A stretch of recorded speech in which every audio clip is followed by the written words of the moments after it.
So good morning everyone, welcome to today's revision session. आज हम revision करने वाले हैं आपके फेवरेट चैप्टर प्रोबेबिलिटी का। तो प्रोबेबिलिटी का रिवीजन करने के लिए मैंने गूगल क्लासरूम में नोट्स की लिंक एडिट कर दी है, राइट।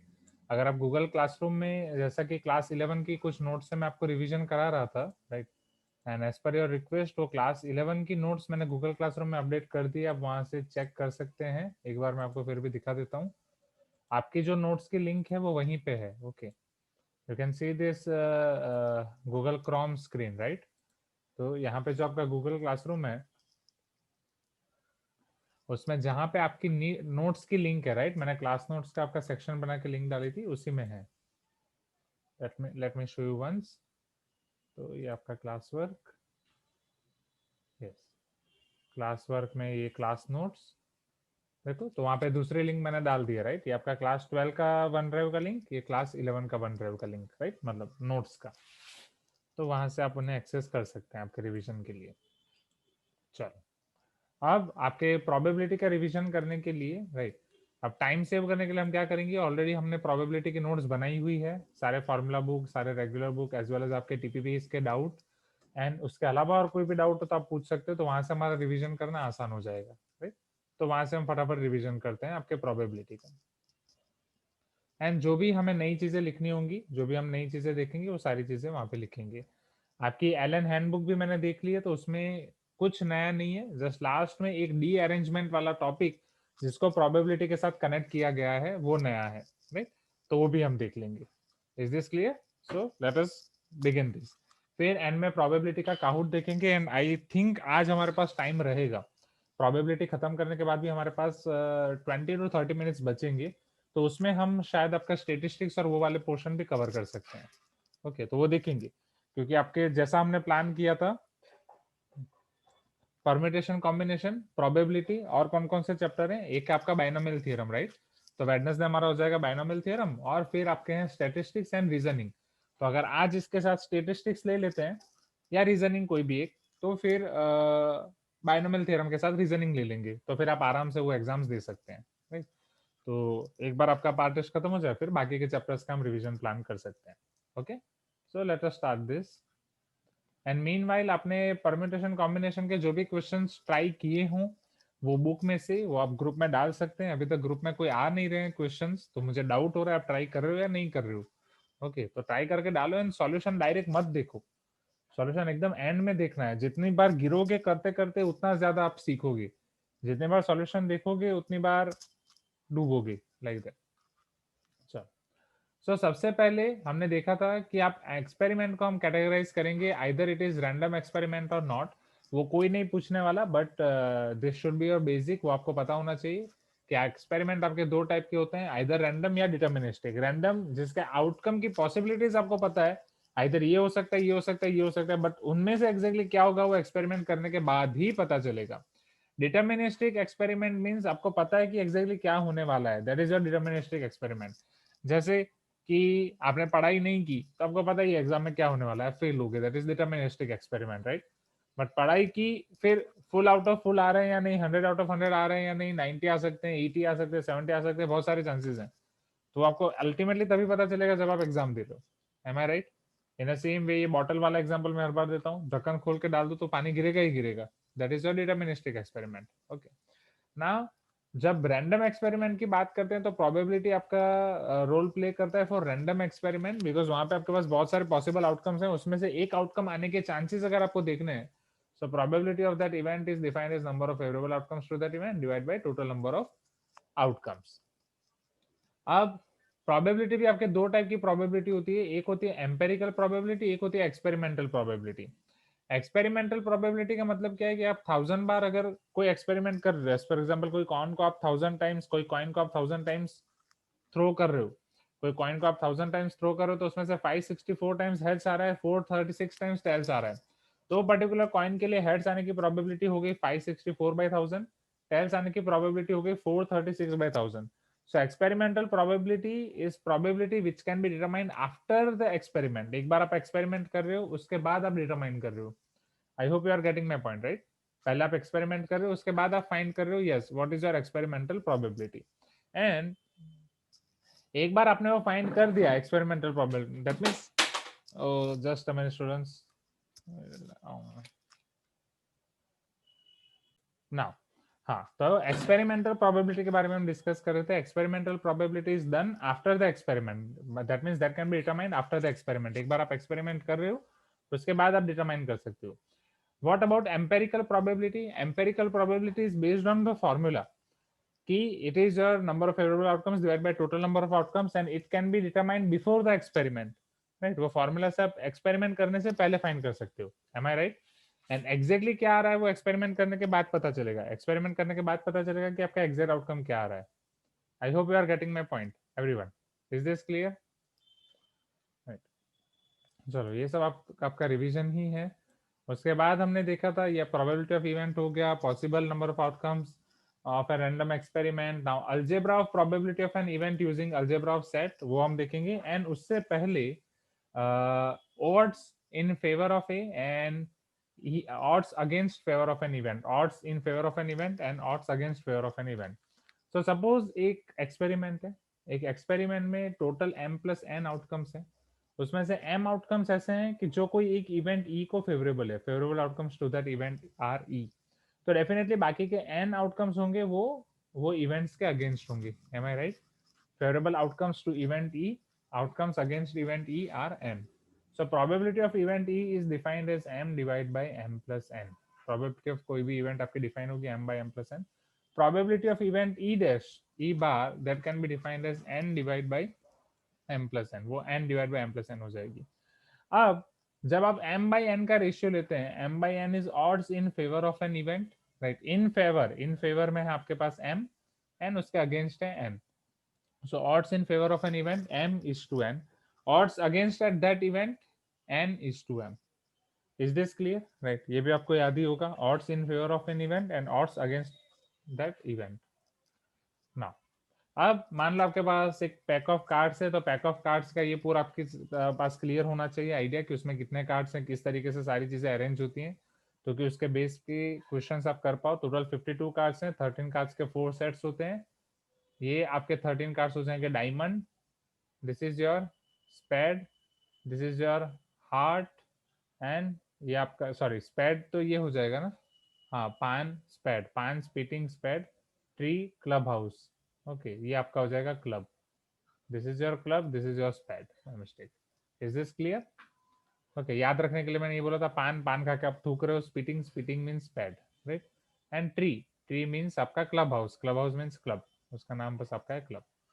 ओके, उसमें से फेस कार्ड्स कितने होंगे? हर एक डेक में फेस कार्ड्स होंगे आपके पास 3, तो टोटल फेस कार्ड्स हो जाएंगे 3 4 12।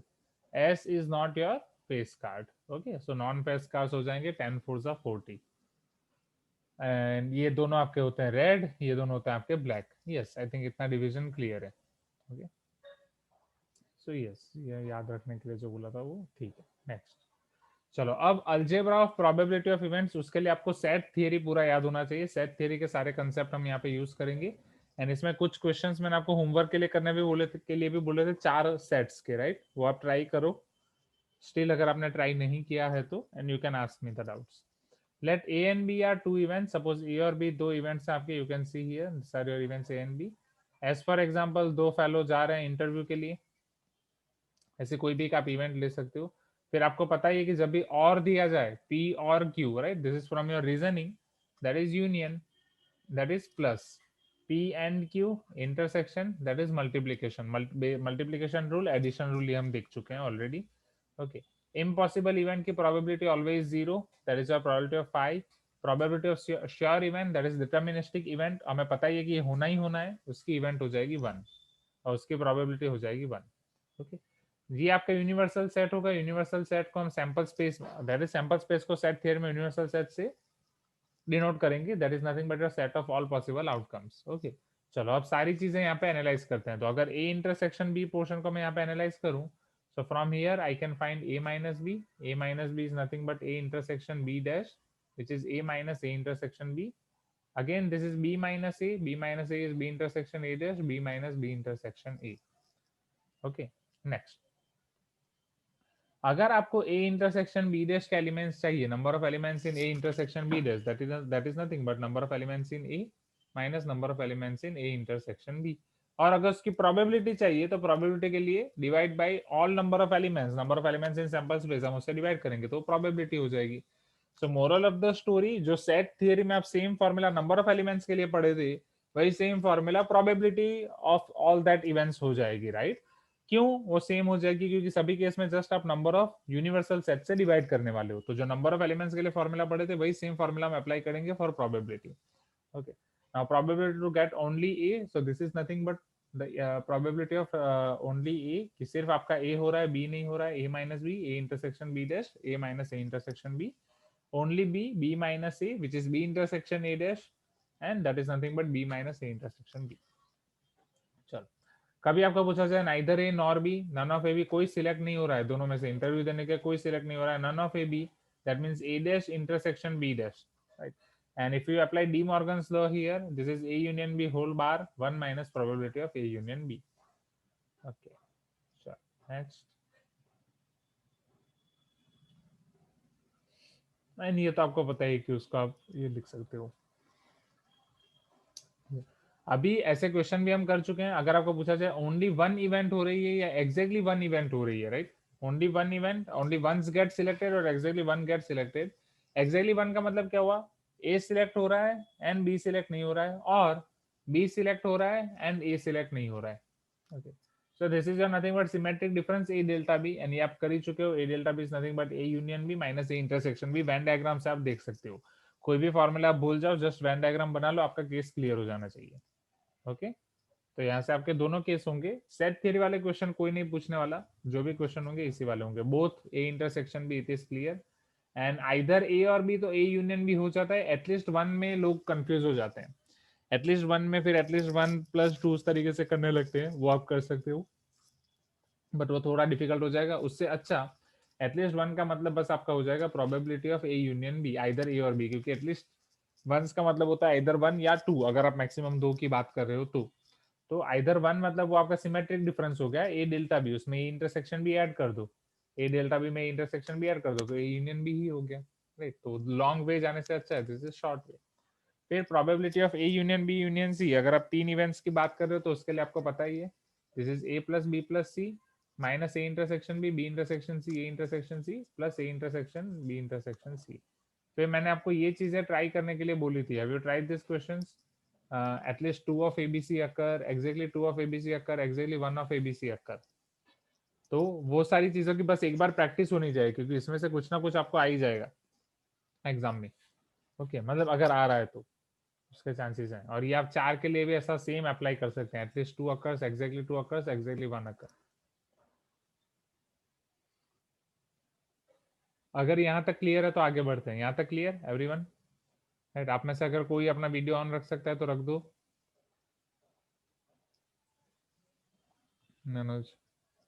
मनोज, एबिन, हर्षा, विष्णु, एनीवन? चलो, ये क्लियर है? ये दिखाऊं क्या? ये देखें क्या? इसके फॉर्मूला फाइंड करें अभी, ठीक है?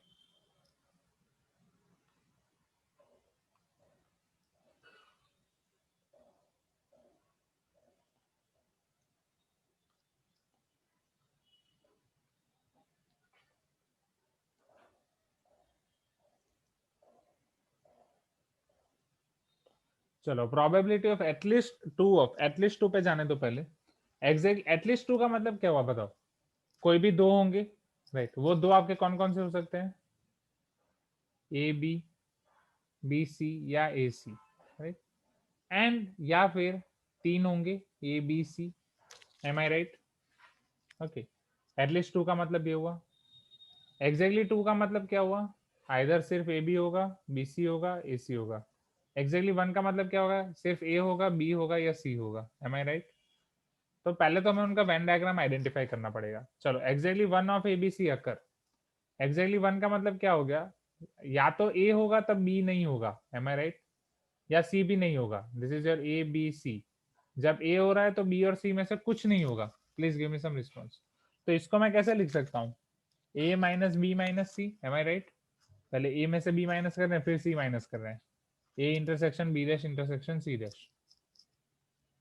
फिर जब बी होगा तो ए या सी नहीं होगा, B minus A minus C. C होगा तो ए माइनस बी नहीं होगा, C minus A minus B. Okay, so exactly one of A B C occurs is, ये वाला पोर्शन आपका हो जाएगा। पता चल रहा है ना everyone? Please give me some response, right? So this is your A intersection B dash intersection C dash. This portion is your B intersection A dash intersection C dash. This portion is your C intersection A dash intersection B dash. फिर इन सबका just हम plus कर देंगे, तो इसका probability आपको मिल जाएगा probability of A intersection B dash intersection C dash plus probability of B intersection A dash intersection C dash plus probability of C intersection A dash intersection B dash। चलो अब यहाँ से माइनस कैसे करेंगे समझना, इसको सिंप्लीफाई करते हैं अभी। तो ये वाले एक्सप्रेशन की वैल्यू क्या हो जाएगी? दिस इज प्रोबेबिलिटी ऑफ ए। ए में से आपको क्या क्या माइनस करना पड़ेगा मुझे बताओ? Probability of A minus A intersection B minus करना पड़ेगा। Please give me some response, हाँ या ना? चलो फिगर को थोड़ा बड़ा कर देते हैं।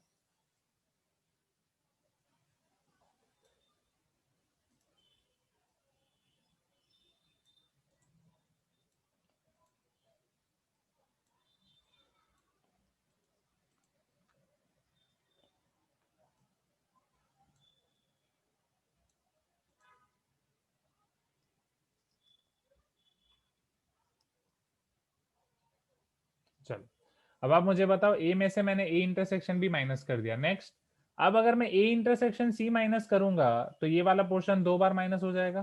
Please give me some response, हाँ या ना? ओके, जो आपका इंटरसेक्शन बी इंटरसेक्शन सी है।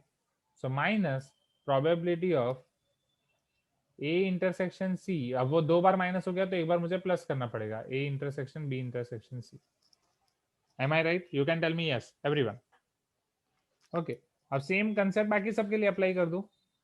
ये आपका क्या हो जाएगा? Probability of B minus B के साथ अब आपको माइनस करना है B intersection A as well as B intersection C, B intersection A B intersection C.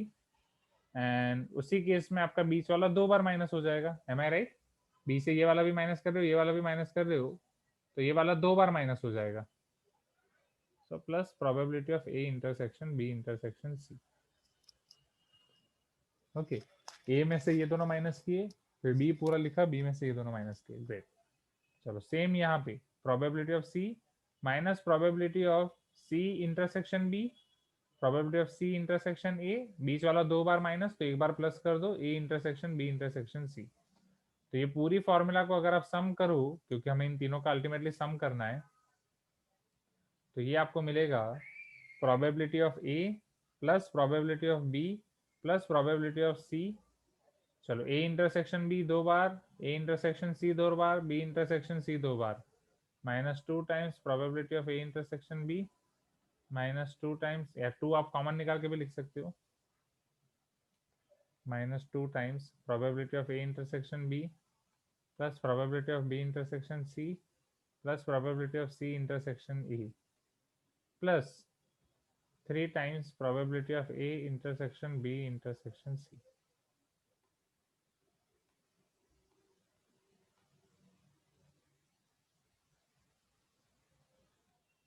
Is this clear everyone? तो ये फॉर्मूला हो गई एग्जैक्टली वन होने की।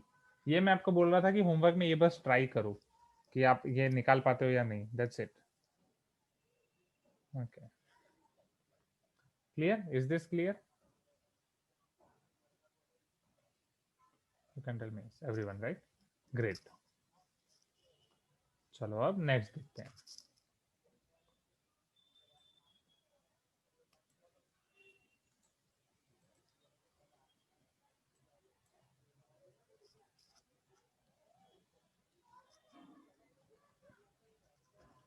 ये हो गया एग्जैक्टली वन। चलो अब एग्जैक्टली टू।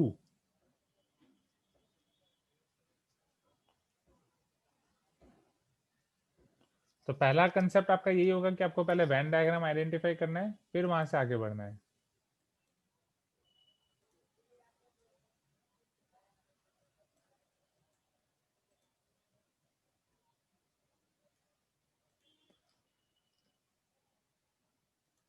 ओके, चलो अब मुझे बताओ पहले इसका मतलब क्या होगा, एग्जैक्टली टू मतलब कहना क्या चाहते हो? ए और बी हो रहे हैं, सी नहीं होना चाहिए, राइट? पहले वो टाइम पे, am I right?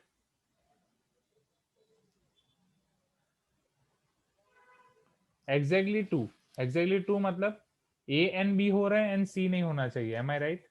A B हो रहे हैं, ए बी हो रहे हैं का मतलब क्या हुआ, ए बी हो रहे हैं एंड सी नहीं होना चाहिए। बी सी हो रहे हैं, ए नहीं होना चाहिए। ए सी हो रहे हैं, बी नहीं होना चाहिए।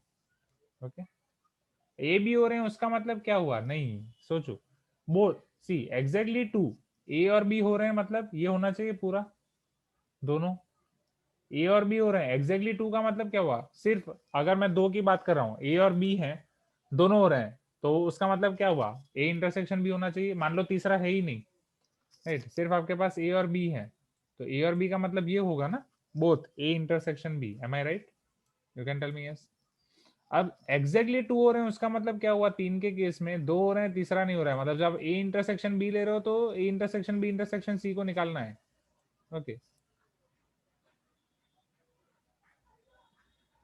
ओके सर, आइदर इंग्लिश और Hindi sir, it is confusing. अच्छा, मैं सिर्फ इंग्लिश में समझाऊं या हिंदी में समझाऊं? वो दोनों मिक्स कर रहा हूं इसलिए कंफ्यूज हो रहा है, यही बोल रहे हो ना? और इन इंग्लिश एंड और इन और आई हिंदी। अच्छा, हाँ, got it got it got it got it. जब मैं और बोल रहा हूं तो ये और इंग्लिश का है कि वो और हिंदी का है, उसमें कंफ्यूजन हो रहा है, right? Got it, I got this point. Okay wait, अब मैंने क्या बोला वो मुझे याद करने दो।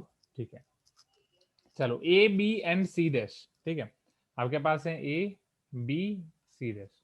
एग्जैक्टली टू का मतलब ये है कि दोनों होने चाहिए, right? Exactly two that means both should be happen, both should occur, A and B should occur and C should not occur, am I right? अब जनरली यहाँ पे कंफ्यूजन क्या होता है, एग्जैक्टली टू को ले लेते हैं students A union B. A union B is not exactly two, that is either A और बी और बोथ ऑफ देम। ओके, यहाँ पे अगर आप ऐसा मानो कि सिर्फ आपके दो इवेंट्स है, तीसरा नहीं है, ओके, सिर्फ दो इवेंट्स हैं, तो वहां पे एग्जैक्टली दो का मतलब क्या हुआ, if only two events are there, a and b, exactly two means both or not, exactly two means both a and b both, am I right? exactly दो हैं तो a और b, अब यहाँ पे हिंदी वाला और है, तो जब भी मैं और बोलूंगा मैं स्पेसिफाई कर दूंगा वो हिंदी वाला इंग्लिश वाला है। a और b, a and b, या बेटर मैं एंड ही बोलूंगा, इधर हिंदी और English, I will say and, a and b both। Is this clear everyone? a and b, तो वहां पे इंटरसेक्शन b ही लेना पड़ेगा। So here since it is A and B and C dash, यहाँ पे आपका होगा probability of A intersection B minus probability of A intersection B intersection C, B and C, so it is B intersection C minus A intersection B intersection C. Okay, something like this, and again A intersection C, and उसमें से भी हम ये वाला portion minus कर देंगे, A intersection B intersection C.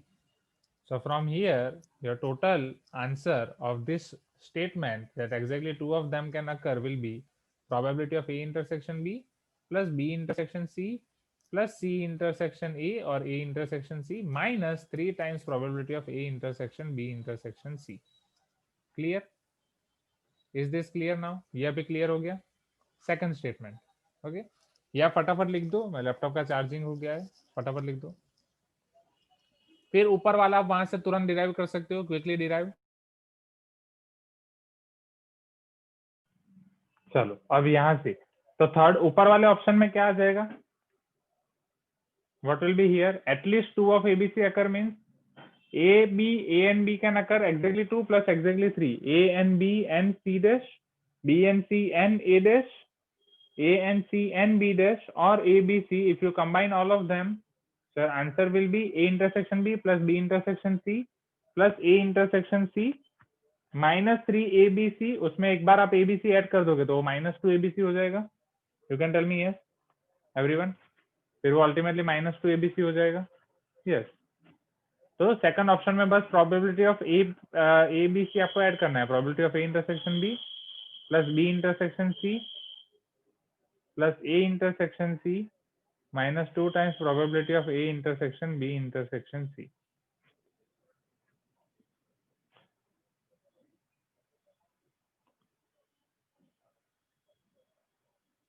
Okay चलो जाए नेक्स्ट। तो ये 3 फॉर्मूला भी आपके पास हो गई। अब घर से आप ये सेम चीजें 4 के लिए ट्राई कर सकते हो कि अगर आपको ABCD दिया तो पहले 4 के लिए A union B union C union D find करो, फिर at least 2 at least 3 exactly 2 exactly 3 exactly 1 उस तरीके से आप ट्राई करो। ओके उसमें और मजा आएगा। चलो अब आ जाएं। अब इवेंट के ऊपर हमने क्लासिफिकेशन और वो सारी चीजें देखी थी। लेट अस सी दोस्त।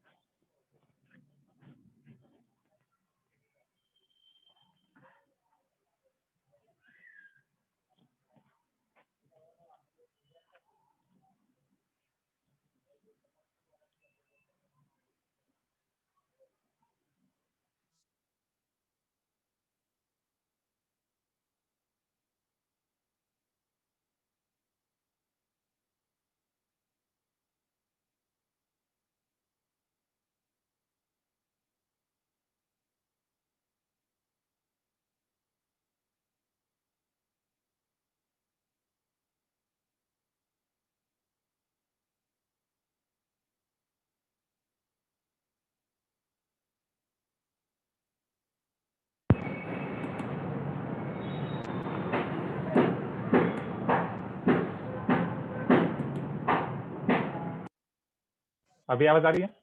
Can you hear me now? Okay some disturbance disturbance आ रहा है साथ में। वेट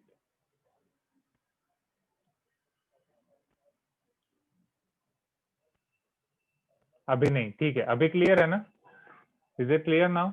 अगर क्लियर है तो फिर आगे बढ़ते हैं।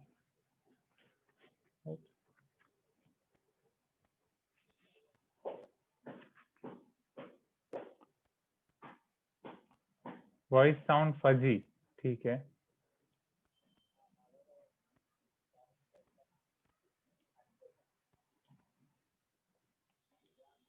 मतलब क्लियर नहीं है, आवाज क्लियर नहीं आ रही है, थोड़े लाउड लाउड आ रही है like that.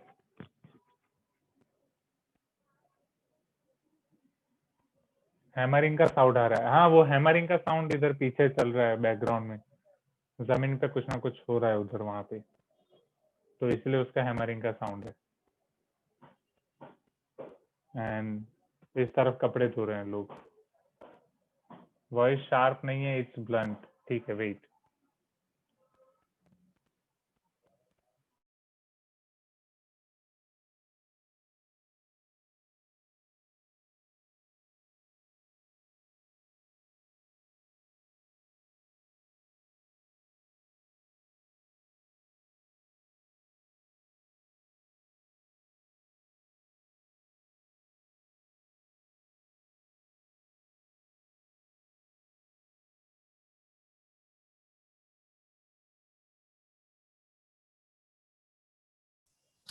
Okay what about now? Okay what about now? अभी क्लियर है? ठीक है तो चलो कंटिन्यू करें यहाँ से। अभी फाइन? ओके चलो।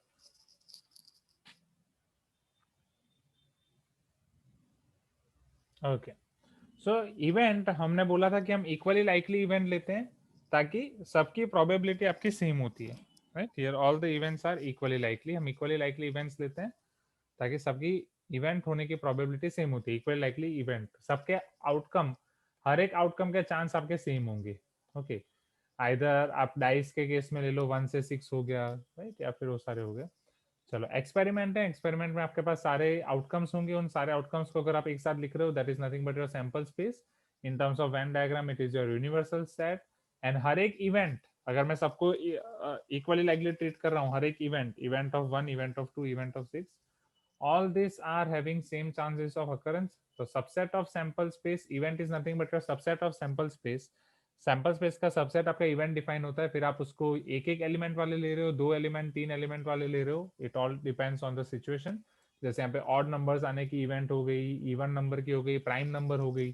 तो ऑड नंबर आने की इवेंट में आपको 3 एलिमेंट्स मिलेंगे, प्राइम नंबर में 3, इवन में 3 मिलेंगे।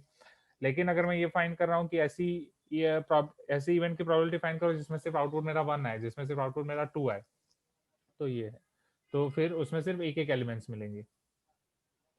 Now mutually exclusive and exhaustive events के दो क्लासिफिकेशन, इक्वली लाइकली तो ऑलरेडी है, अब दो classification, mutually exclusive and exhaustive. सबसे पहले म्यूचुअली एक्सक्लूसिव, एक्सक्लूसिव मतलब news channel, okay. Exclusive, exclusive अगर ए में हो रही है तो बी में नहीं होगी, बी में है तो ए में नहीं होगी, M I right. Mutually exclusive, आज तक पे न्यूज आ रहा है एंड उन्होंने लिखा है कि एक्सक्लूसिव, तो वो सिर्फ आज तक पे ही आएगा, वो स्टार न्यूज पे नहीं आएगा। सब वो सिर्फ 2 ही चैनल है मार्केट में, स्टार न्यूज पे आ रहा है तो आज तक पे नहीं आएगा, आज तक पे है तो स्टार न्यूज पे नहीं आएगा। So now A intersection B is your null set, A और बी का इंटरसेक्शन आपको नल सेट मिलेगा। probability of a intersection b is equal to 0, okay, they are your disjoint events, और उस केस में हम उनको disjoint events भी बोलेंगे। probability of a union b find करोगे तो यहाँ पे डायरेक्टली मिल जाएगा probability of a plus probability of b, okay।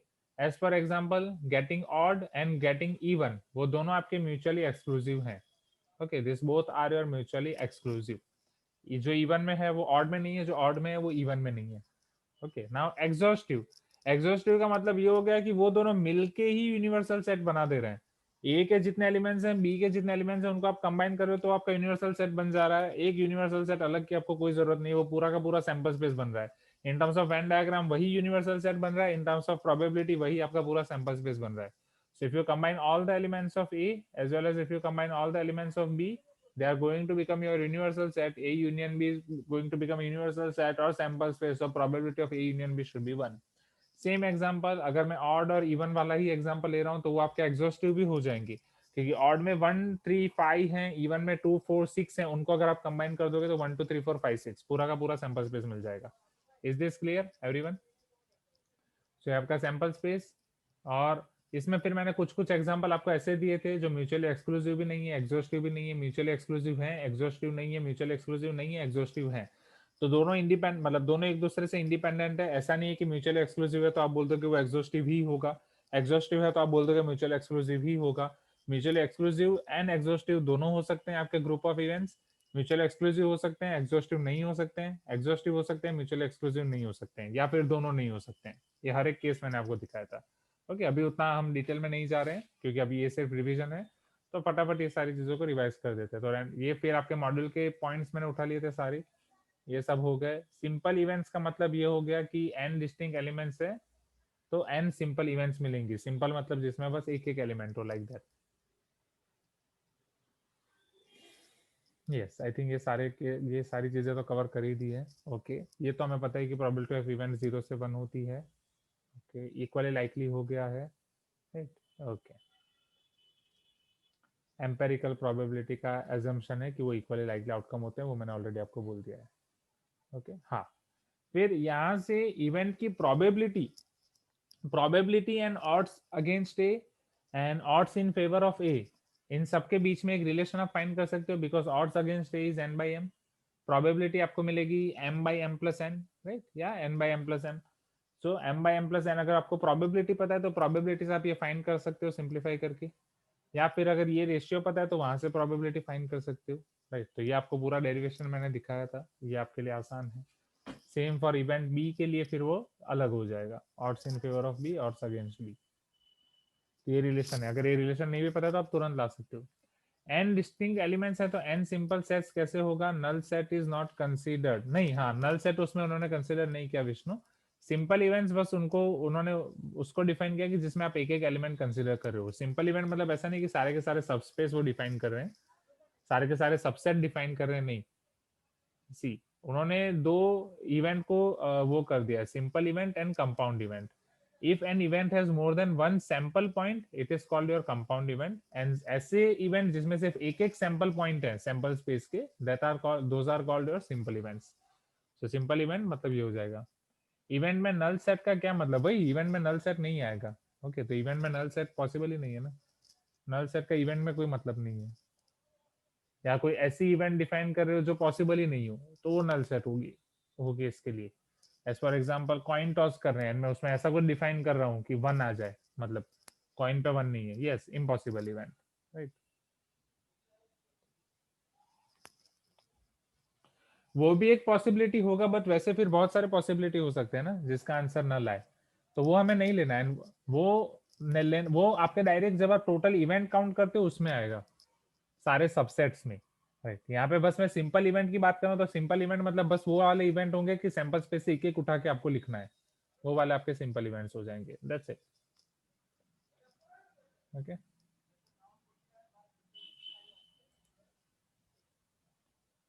चलो तो ये था पूरा आपका 27.1। 27.1 में any doubts from regular book? I think कोई डाउट नहीं होगा 27.1 में तो, राइट। इन क्लास एक्सरसाइज और होमवर्क के क्वेश्चंस में से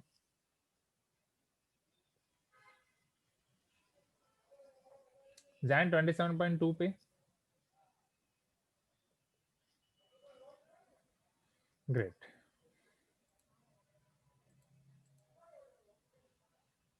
यस। सो 27.2 आपका बहुत ही अच्छा था, इंपॉर्टेंट था, जिसमें हमने बहुत ही ज्यादा टाइम दिया था, because it is based on your conditional probability and Bayes theorem. तो पहले हमने कंडीशनल प्रोबेबिलिटी पढ़ा, कंडीशनल प्रोबेबिलिटी के बेस के सारे क्वेश्चंस देखे, फिर बेस थ्योरम पढ़ा। बेस थ्योरम में दो चीजें, टोटल प्रोबेबिलिटी लो, रिवर्स प्रोबेबिलिटी। टोटल प्रोबेबिलिटी के सारे क्वेश्चंस देखे, रिवर्स प्रोबेबिलिटी के सारे क्वेश्चंस देखे। चलो लेट अस सी दिस।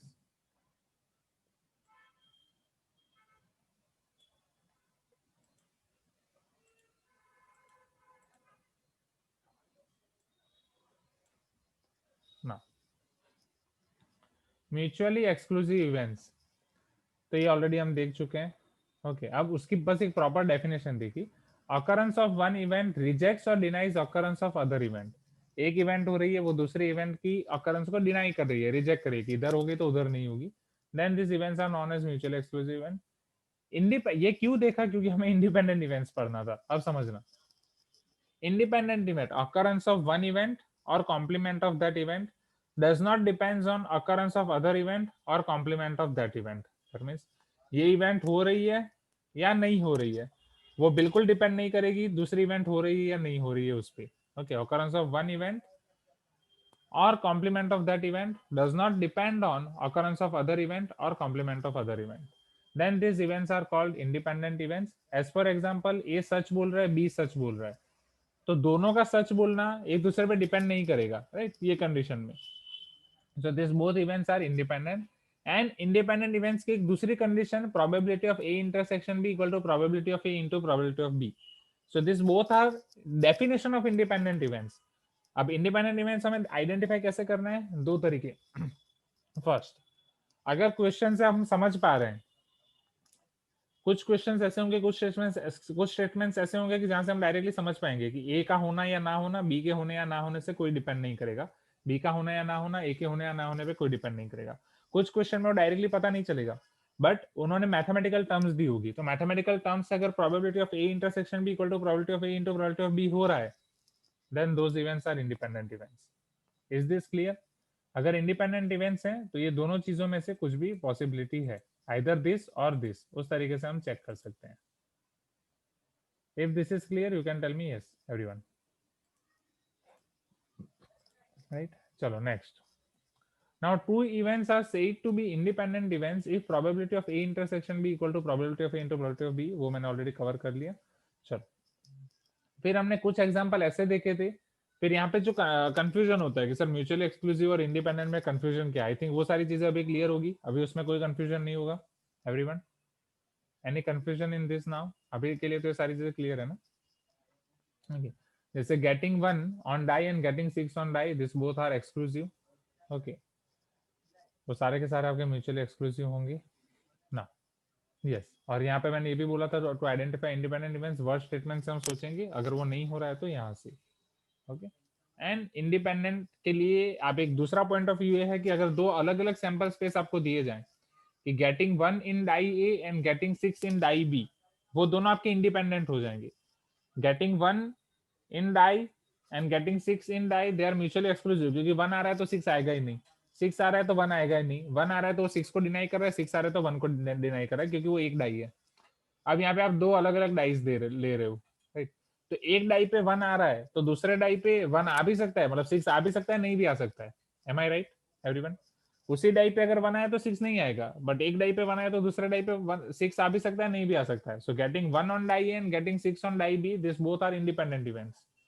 सो जब भी दो सैंपल स्पेस अलग हो, वो केस में भी आपके इंडिपेंडेंट इवेंट्स होंगे। probability of A intersection B equal to probability of A into probability of B. Okay. So mutually exclusive events cannot be independent and independent events cannot be mutually exclusive. Mutually exclusive के लिए एक single sample space होता है, independent के लिए दो sample space होते हैं ना। फिर उसके बाद हमने देखा था कंडीशनल प्रोबेबिलिटी। अब कंडीशनल प्रोबेबिलिटी का मतलब क्या हुआ? प्रोबेबिलिटी आप फाइंड कर रहे हो under certain condition. Under certain condition means इसको एक पॉइंट ऑफ व्यू आप ये ले सकते हो, पूरे यूनिवर्सल सेट के रिस्पेक्ट में आप नहीं फाइंड कर रहे हो, कोई एक सैंपल स्पेस के रिस्पेक्ट में फाइंड कर रहे हो, समझना। probability of event A given that probability of B has occurred is given by B already हो चुका है, probability of B has already occurred, now you are finding probability of A, so probability of A given B, this is your probability of A intersection B divided by probability of B. Are you getting my point? Where probability of B is not equal to 0, so probability of A given B is probability of A intersection B divided by probability of B. It is a probability of A intersection B divided by probability of B. ये हमें कब use करना है? Probability of event A given that B has already occurred, मतलब आपको condition दे देंगे कि पहले कुछ ना कुछ हो गया है, उसके बाद आप फाइंड कर रहे हो। एज फॉर एग्जांपल कि पहले आप कॉइन टॉस कर रहे हो, अगर कॉइन में हेड्स आ रहा है या टेल्स आ रहा है, अगर कॉइन में हेड्स आ रहा है तो आप रेड बॉल, मतलब आपको एक बॉल उठाना है तो आप बैग ए में से बॉल उठाओगे, अगर टेल्स आ रहा है तो बैग बी में से बॉल उठाओगे, like that conditional probability. Okay, so अगर आपका हेड आया तो बैग ए में से बॉल उठाओगे, टेल्स आया तो बैग बी में से बॉल उठाओगे, लाइक दैट। ओके, जैसे यहाँ पे हमने कुछ एग्जांपल लिया था, रोलिंग अ डाई, राइट?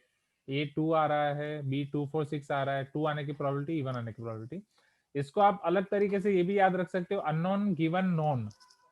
जब भी ए गिवन बी है तो पहले जो घटना हो गई है, पहले जो आपकी इवेंट हो गई है, that is your known event, जिसकी आपको प्रोबेबिलिटी फाइंड करनी है, that is unknown event, right? जैसे हेड आ गया, हेड आने के बाद अब आपको बैग ए में से बॉल उठाना है, फिर आपको कुछ कुछ बोल देंगे बैग ए में 10 व्हाइट बॉल है, 5 रेड बॉल्स हैं, तो रेड बॉल उठाने की प्रोबेबिलिटी क्या होगी, like that. So this is your probability of unknown by known.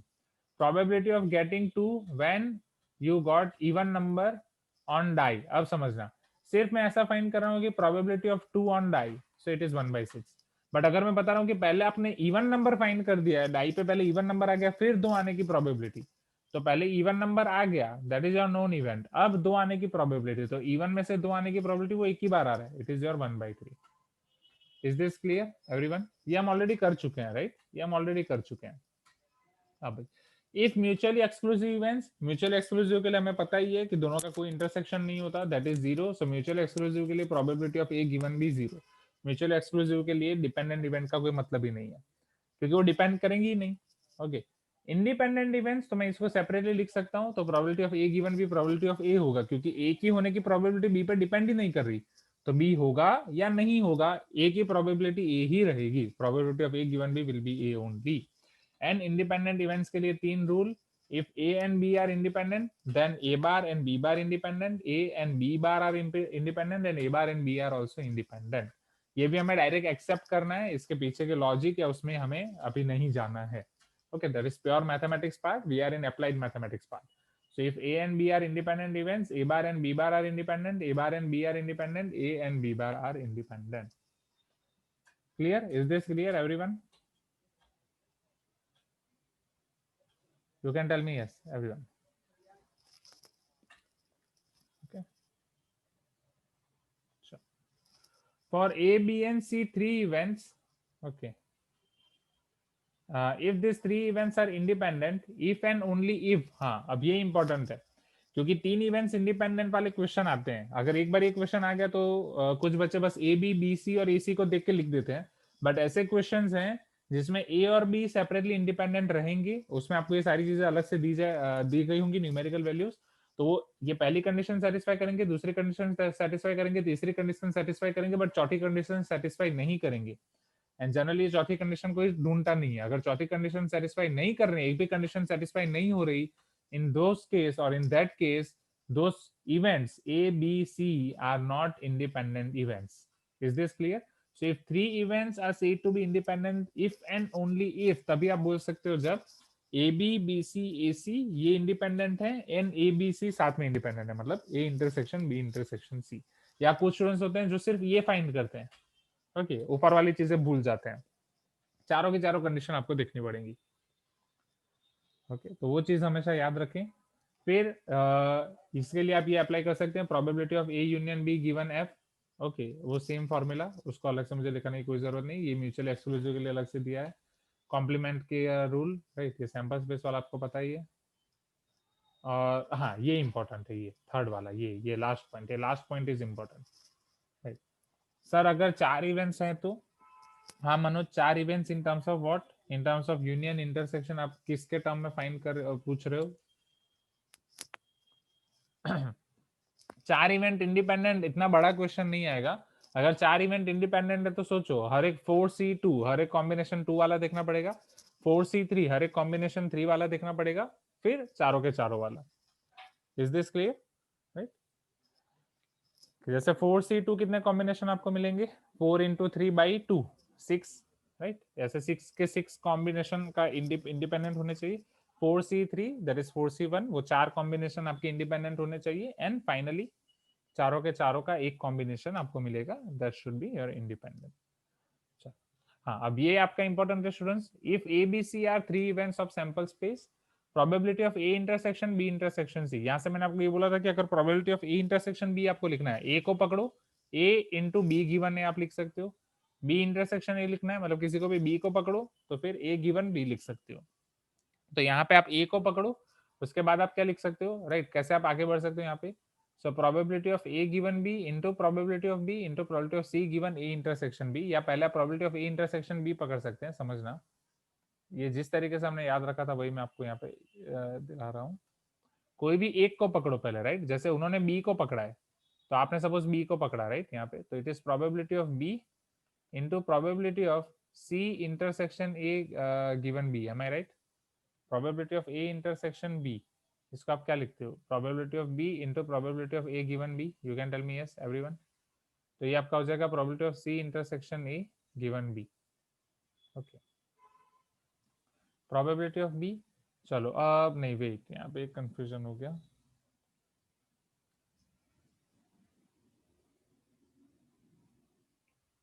हाँ, इन्होंने वेट, ए इंटरसेक्शन, हाँ sorry sorry sorry, my mistake, यहाँ पे एक नहीं, आपको पहले दो को पकड़ना पड़ेगा। इन्होंने सी इंटरसेक्शन बी, वेट, यहाँ पे कुछ गड़बड़ी है।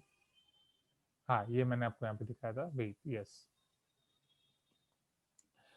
हाँ, एक कॉम्बिनेशन को आपको पकड़ना पड़ेगा, either it is A intersection B, आप आइदर ए इंटरसेक्शन बी को पकड़ सकते हो, ए इंटरसेक्शन सी को पकड़ सकते हो, बी इंटरसेक्शन सी, तीन में से कोई भी दो कॉम्बिनेशन, 3C2, राइट? वैसे आप 6 टोटल आपको फॉर्मूले यहाँ से आप बना सकते हो, समझो। जैसे यहाँ पे मैंने ए इंटरसेक्शन बी को पकड़ा, so it is probability of A intersection B into probability of C given A intersection B. फिर ए इंटरसेक्शन बी को आप क्या लिख सकते हो, probability of A into B given ए।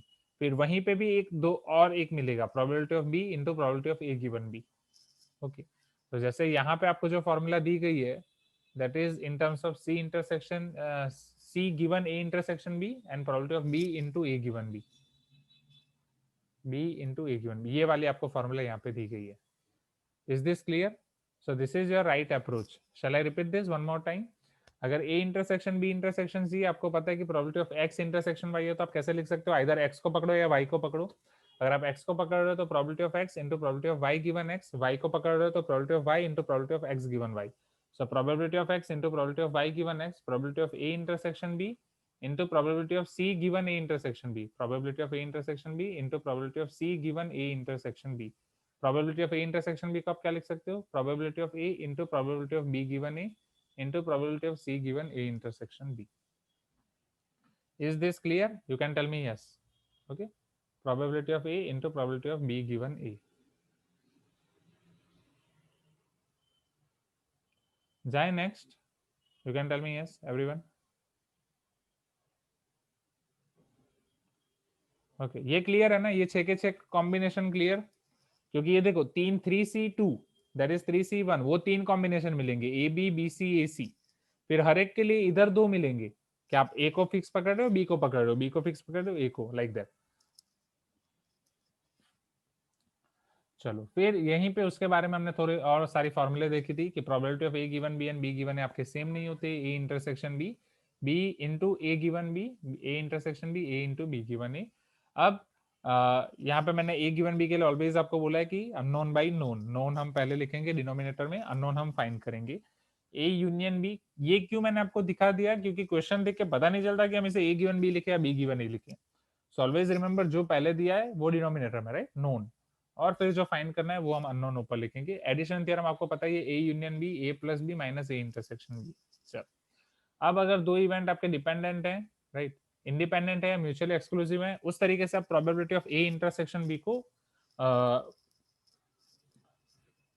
खोल सकते हो, probability of A intersection B को सिंप्लीफाई कर सकते हो, and that is called your multiplication theorem of probability. And उसी पे बेस्ड है आपका यूनियन वाला additional theorem of probability. Okay, so probability of A intersection भी अगर दोनों डिपेंडेंट हैं तो आइदर आप सिर्फ ए को पकड़ो पहले या बी को पकड़ो। ए को पकड़ोगे so probability of A into B given A, B को पकड़ोगे तो B into A given B. अगर दोनों इंडिपेंडेंट है तो probability of A into probability of B, mutually exclusive है तो zero. Okay, if they are mutually exclusive you have to take here zero, like that. Is this clear everyone?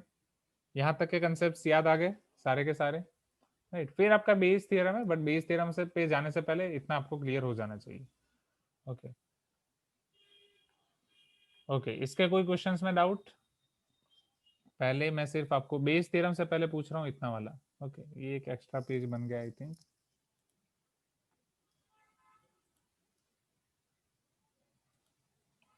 तो 27.2 में जो आपके multiplication theorem, not multiplication and addition theorem, conditional probability based questions, अगर उसमें कोई doubt है तो you can ask. अगर डाउट नहीं है तो we can start Bayes theorem. If you want 5 minutes break we can take 5 minutes break as well, उसके बाद हम शुरू कर सकते हैं।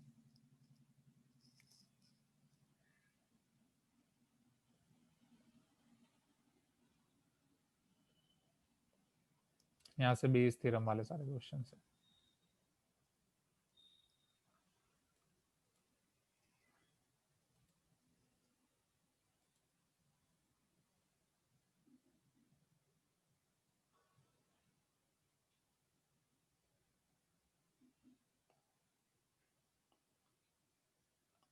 शुरू करें Bayes theorem?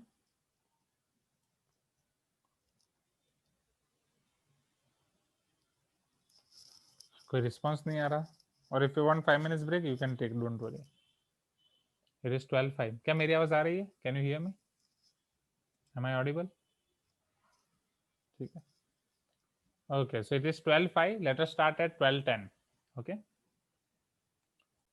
Okay, so see here Bayes theorem exactly आपका डिपेंड करता है, आपके दो टाइप के क्वेश्चन लेके आता है, total probability and reverse probability. अगर आप बोर्ड्स का पेपर दोगे, राइट, बोर्ड्स एग्जाम जब भी होगी, may be in February, in March, boards में आपका कोई भी बोर्ड्स का पेपर 12 का without probability is not possible at all. Is this clear? अगर बोर्ड्स का पेपर है तो प्रोबेबिलिटी का क्वेश्चन होगा ही होगा, सेम विद जेई। एंड अगर बोर्ड्स का क्वेश्चन है, प्रोबेबिलिटी का क्वेश्चन है, तो बेस थ्योरम का होगा ही होगा, बेस थ्योरम का क्वेश्चन होगा ही होगा। तो बेस थ्योरम आपका बहुत ही इंपॉर्टेंट है उस पॉइंट ऑफ व्यू से भी। तो समझ लेते हैं, वापस बेस थ्योरम को पूरा रिवाइज करते हैं क्विकली। सो लेट अस सी नाउ। अब बेस थ्योरम में हमने पढ़ा था कि सबसे पहली कंडीशन, आपके जो एन इवेंट्स हैं वो सारे के सब होने चाहिए म्यूचुअली एक्सक्लूसिव और exhaustive. Let n events E1 E2 up to En, all this events are mutually exclusive और एग्जॉस्टिव। एन इवेंट्स आपके कुछ इस तरीके से हैं कि वो आपके म्यूचुअली एक्सक्लूसिव हैं एज वेल एज एग्जॉस्टिव है। E1 E2 up to En, so E1 intersection E2 intersection E3 up to intersection En are zero, and उन सब का आप यूनियन कर रहे हो तो वो आपको मिलेगा sample space S. E1 union E2 union E3 union En is going to give you sample space S. Okay, तो सपोज ये आपके n इवेंट्स हैं, E1 E2 E3 up to n events En, this is your sample space S. तो ये सब आपको मिलके आपको म्यूचुअली एक्सक्लूसिव होने चाहिए, दैट मीन्स उन सब के बीच का कोई भी इंटरसेक्शन नहीं होना चाहिए, एग्जॉस्टिव होने चाहिए, सब मिलके आपका सैंपल स्पेस बना रहे हैं। नाउ अब any event A, right, which is subset of all this, or any event A which is your subset of sample space, उसको आप इस तरीके से लिख सकते हो, A is intersection of A intersection E1 union A intersection E2 up to A intersection EN। जो मैंने फिगर ड्रॉ करी है उसमें ए इंटरसेक्शन E1 पाई है, तो ऐसा भी पॉसिबल है। जनरली आपको आपने सारे क्वेश्चन किए हैं, मैं 90% क्वेश्चन आपको बस दो इवेंट के आएंगे, M I right, E1 and E2। 10% में आपके पास ऐसे केस आ सकते हैं कि तीन होंगे, ए बी एंड सी, उससे ज्यादा तो आपने देखी ही नहीं है, एम आई राइट। ज्यादा से ज्यादा 4 भी आ गया, 5 भी आ गया, तो आप डायरेक्ट वो एरो डायग्राम बना के कर सकते हैं।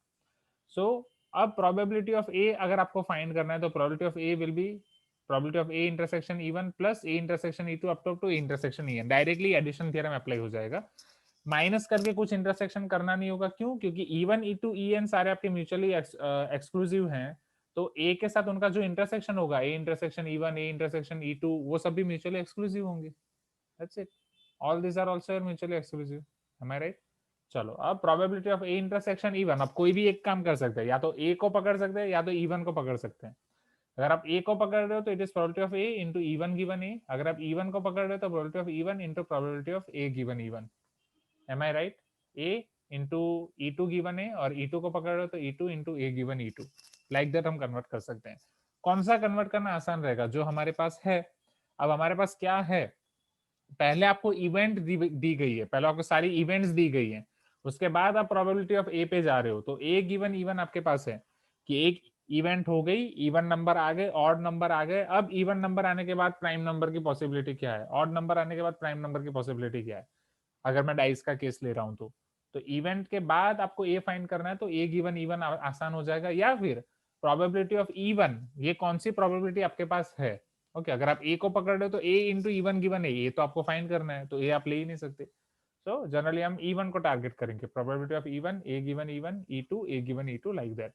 So this is your total probability theorem, probability of A, which is equal to summation of sigma I equal to 1 to n probability of EI into probability of A given EI.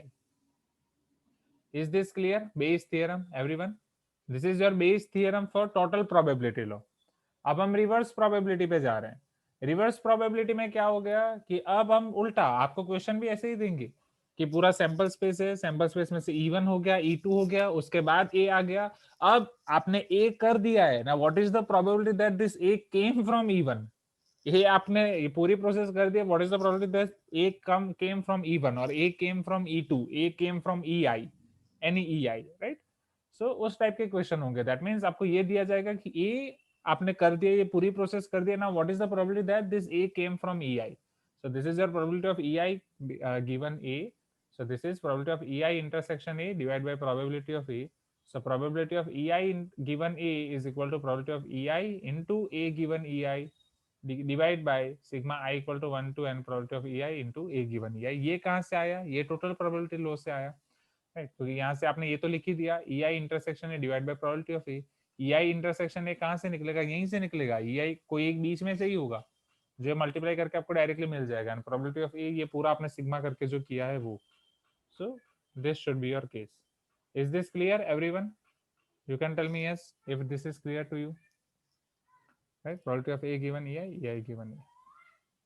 अच्छा, उसी base पे फिर वो time पे ये सारी चीजें समझाने के लिए हमने एक क्वेश्चन लिया था, राइट, जो मेरा एक्चुअली गेट वाला क्वेश्चन हमने लिया था, total probability and reverse probability समझाने के लिए कि एक कॉइन ऐसा है जिसमें हेड्स एंड टेल्स की प्रोबेबिलिटी ऑलरेडी आपको दी गई है। अब बीच में उन्होंने क्या जुगाड़ किया है कि हेड एंड टेल्स की प्रोबेबिलिटी ये आ रही है, कुछ जुगाड़ है। Okay, biased coin. अब हेड आ रहा है तो आपको 1 to 10 में से एक प्राइम नंबर उठाना है, टेल्स आ रहा है तो 1 to 5 में से प्राइम नंबर उठाना है। तो हेड आ रहा है तो प्राइम आने की probability, prime given head 2/5, prime given tail 3/5। फिर यहाँ से प्राइम आने की total probability, so prime in probability of head into prime given head plus probability of tails into prime given tails. तो वहां से आपको टोटल प्रोबेबिलिटी लॉ मिल जाएगा। एंड यहीं पे अगर आपको रिवर्स पूछ रहे हैं कि if the selected number is prime, what is the probability that it is from head? अगर selected number prime है तो what is the probability that it is from head? So probability of selected number is prime, it is from head, so it is your head intersection prime divide by prime। head intersection prime आप यहाँ से उठा सकते हो, right. ये वाला answer 4/15 divide by 7/15, तो वो आंसर आपको मिलेगा 4/7, right. Is this clear everyone? Right, you can tell me yes if it is clear to you. फिर यहाँ पे हर्षा ने कुछ ऑब्जर्वेशन किया था कि सर वो तो डायरेक्ट भी आ रहा है, फिर हमने वो देखा था, फिर मैंने बोला था कि वो पर्टिकुलर ये क्वेश्चन के लिए आ रहा है, हर एक क्वेश्चन के लिए ऐसा नहीं होगा।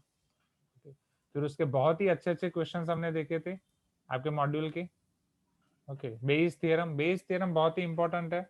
Any doubt in total probability और reverse probability questions of Bayes theorem, right, either from module, outside module, जो भी आपने किया, ये सारे क्वेश्चन हमने किए थे। अगर ये क्लियर है तो हम 27.3 पे आगे बढ़ते हैं। कोई डाउट है तो कोई डाउट देख सकते हैं, राइट। ये सारे आपके 2 हो रहे हैं, तो शायद 3 वाले, ये देखो ये 3 वाले हैं। तो लास्ट में तो आप प्रो हो गए थे, राइट। ये चार्ट से आप डायरेक्टली कर सकते हो, एम आई राइट, चार्ट से डायरेक्टली कर सकते हो।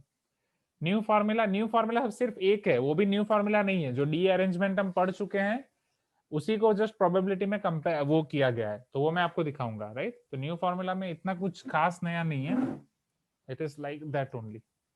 ओके, न्यू फार्मूला में इतना कुछ नया नहीं है, वो मैं आपको दिखाऊंगा एंड में, डोंट वरी एट ऑल। पहले 27.3 27.4 है। फिर ये वाला कंडीशनल प्रोबेबिलिटी वाला, ये भी अच्छा क्वेश्चन था, ग्रीन रेड वाला। ये सारी ब्रांच बस आपको आइडेंटिफाई करनी थी।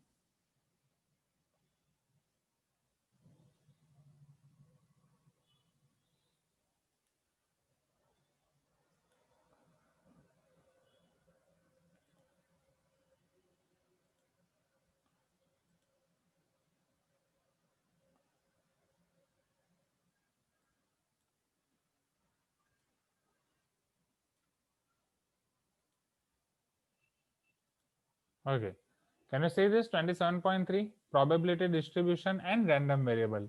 यहाँ से हमने पढ़े थे सारे टॉपिक्स आपके प्रोबेबिलिटी डिस्ट्रीब्यूशन के और रैंडम वेरिएबल के। ये देख लेते हैं फटाफट। ओके, चलो, random variable. Random variable is a real valued variable.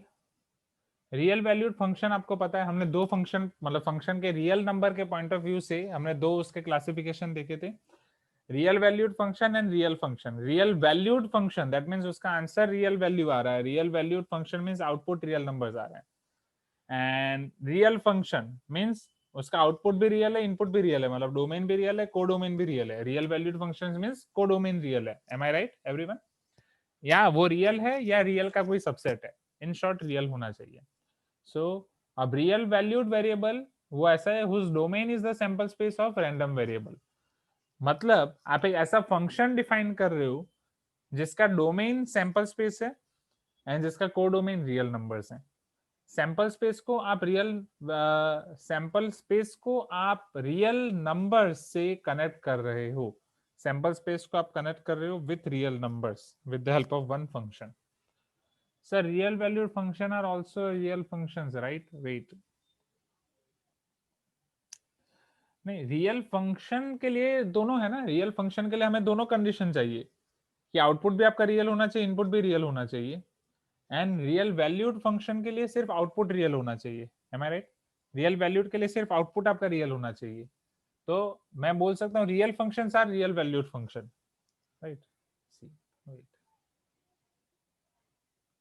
Real valued के लिए इनपुट ऑलवेज रियल। वेट, जहां तक मुझे याद है, नहीं तो मुझे M17 का module,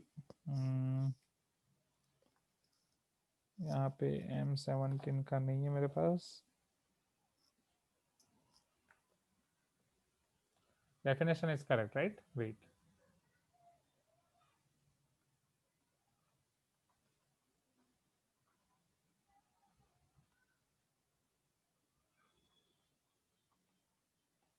real valued function, real function, okay.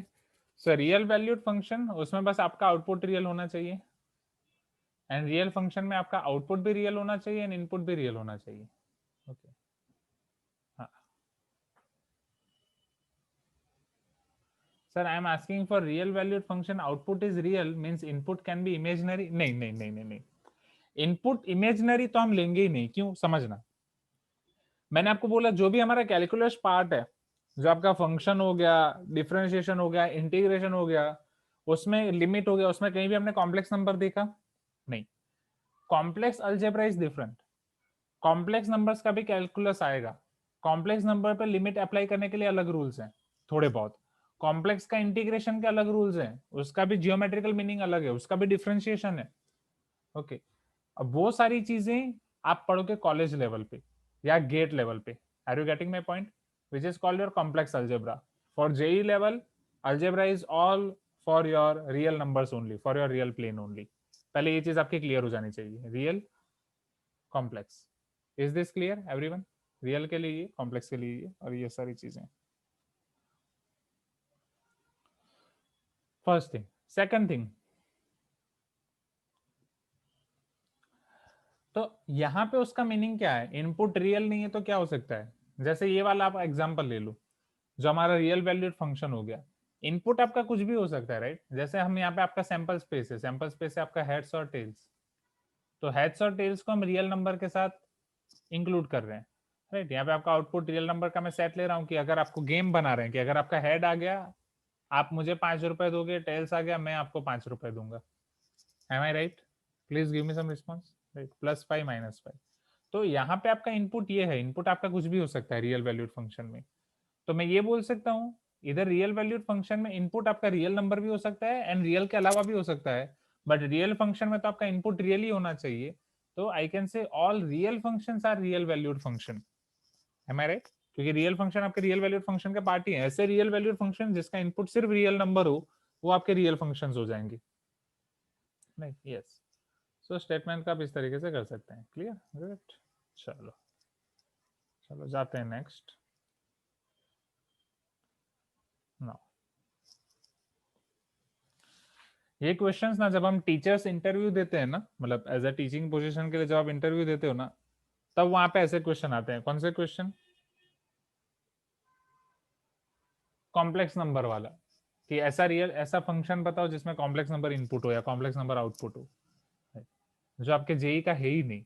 Right? फिर वहां पे वो लोग आइडेंटिफाई करते हैं इंस्टीट्यूट वाले कि टीचर को कितना नॉलेज है, कि टीचर को कितना बस वो जेई नॉलेज का ही उसे पता है, कि आउट ऑफ डोमेन भी पता है कि चलो ये है बट यहाँ पे हमने पढ़ाना नहीं है, लाइक दैट. कि फिर वो बोल देते हैं कि सर ऐसा कुछ होता ही नहीं है, लाइक दैट कुछ भी. चलो, और सॉरी, गलती से रिज्यूम शेयर के चक्कर में वो कैंसिल हो गया.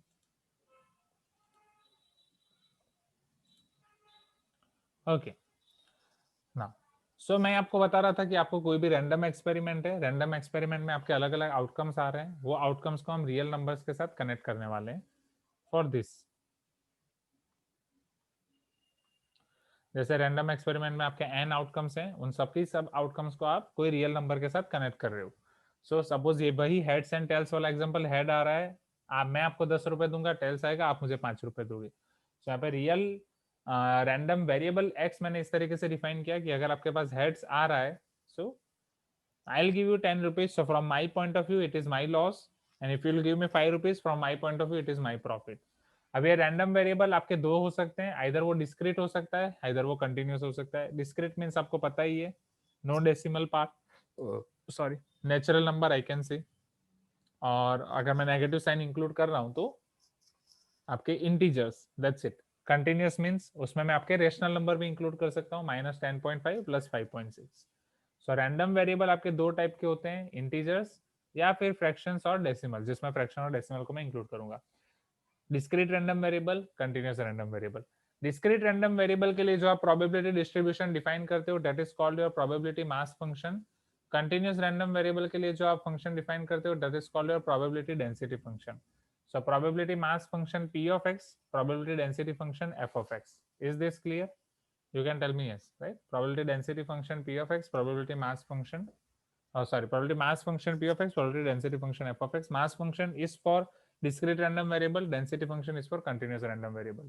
फिर जब आप उसका डिस्ट्रीब्यूशन करते हो, that is discrete distribution, and continuous का जो डिस्ट्रीब्यूशन करोगे वो कंटिन्यूस डिस्ट्रीब्यूशन. उसके कुछ एग्जांपल्स हैं, जैसे यहाँ पे बाइनोमियल डिस्ट्रीब्यूशन, पॉइजन डिस्ट्रीब्यूशन है, नेचुरल डिस्ट्रीब्यूशन. हम पढ़ रहे हैं सिर्फ बाइनोमियल डिस्ट्रीब्यूशन जो हमारा M27.4 है. बट आप Poisson distribution and natural distribution भी पढ़ोगे, ये डिस्ट्रीब्यूशंस आप पढ़ोगे फॉर गेट लेवल इंजीनियरिंग में. Is this clear? Poisson natural distribution आपके इंजीनियरिंग में बहुत सारी जगह पे काम आएगा. ओके, इवन आपके फिजिक्स केमिस्ट्री में भी आया होगा बट अभी आपको बताया नहीं होगा. बेल शेप्ड कर्व होता है उसका. And Poisson distribution generally arrival rate and उसके लिए काम आता है कि जब भी आप रेलवे टिकट्स बुक करने जाते हो, अभी तो सब ऑनलाइन होता है, तो पहले सारे क्यूइंग सिस्टम के लिए होता था कि एक क्यू में कितना वेटिंग टाइम लगेगा, एक कस्टमर को कितना टाइम वेट करना पड़ेगा, अराइवल रेट क्या है, वो सारी चीजें। ओके, अब हम और डिटेल में रिवाइज करते हैं प्रोबेबिलिटी डिस्ट्रीब्यूशन फंक्शन। तो प्रोबेबिलिटी डिस्ट्रीब्यूशन फंक्शन कुछ इस तरीके से था, मान लो कि आपके पास सैंपल स्पेस है एच टी, ये x है -10 10। अब वो x के साथ प्रोबेबिलिटी ऑफ x आप दे रहे हो, एक्चुअली प्रोबेबिलिटी ऑफ x क्या है, वो सैंपल स्पेस का प्रोबेबिलिटी है, यहाँ पे वो आएगा half and half, because half and half are probabilities for heads and tails. And इधर वो सारे आ जाएंगे आपके 1/6, probability of 1 1/6, 2 1/6, 3 1/6, 4 5 6, all these are 1/6। So distributing total probability of 1 among different values of random values is called probability distribution function. Total probability आपकी 1 है, उन सबको आप distribute कर रहे हो, that is called your probability distribution function. Average यानी mean आपको निकालना है, that is your sigma f i x I by sigma f आई, वो हम ऑलरेडी कर चुके हैं। अब वो मीन को हमने यहाँ पे पढ़ा इन terms of expectation and everything, but वो पढ़ने से पहले हमने एक टोटल आइडेंटिफाई किया कि अगर probability mass function and probability density function में आप दोनों का टोटल कर रहे हो, सारी वैल्यूज का टोटल क्या होगा, तो probability mass function total probability 1 थी जिसको आपने डिवाइड किया, so that is probability sigma P of x 1, probability density function integration f of x1, right? This integration is from minus infinity to infinity. Minus infinity to infinity, integration f of x dx is equal to 1. Is this clear? You can tell me yes, everyone. So this is your total probability for integration as well as summation, that is for continuous random variable, discrete random variable. याद आ रहा है ना, सारी चीजें एकदम clear होती जा रही हैं। Okay. Now mean, expectation. Expectation अगर मैं प्रोबेबिलिटी के टर्म्स में एक्सपेक्टेशन फाइंड कर रहा हूं तो वो आपकी हो जाएगी mean expectation x sigma F x F divide by sigma F, right, जो हम मीन के लिए फॉर्मूला अप्लाई करते थे, तो सिग्मा पी हो जाएगा, that is one only. So this is your sigma x p of x, and same यहाँ पे minus infinity to infinity x f of x. क्यों हम यहाँ पे माइनस इन्फिनिटी टू इन्फिनिटी ले रहे हैं, बिकॉज ये कंटिन्यूस है, फिर क्वेश्चन में जितना दिया वहां पे हम उसको लिमिट कर देते थे, आइदर वो -3 से 8 था, 5 से 5 था, like that. Okay, so is this clear everyone? Discrete random variable and continuous random variable, you can tell me yes if it is clear to you, if it is also clear to you,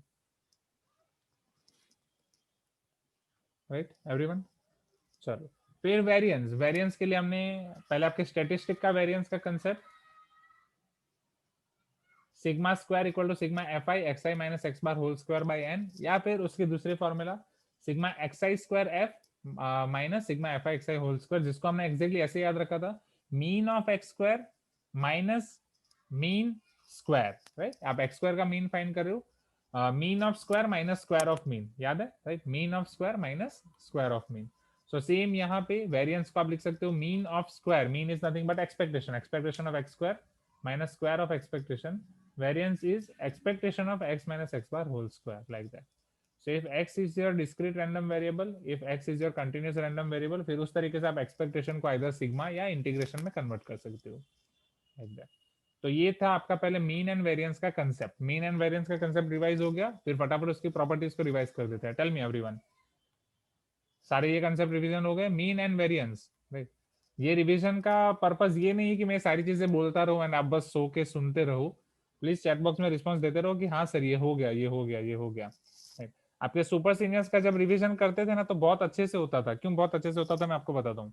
मैं बस ये title बोलता था, फिर वो बोलते जाते थे ये, फिर वो बोलते थे सर ये क्लियर नहीं, ये आप और अच्छे से पढ़ाओ, like that.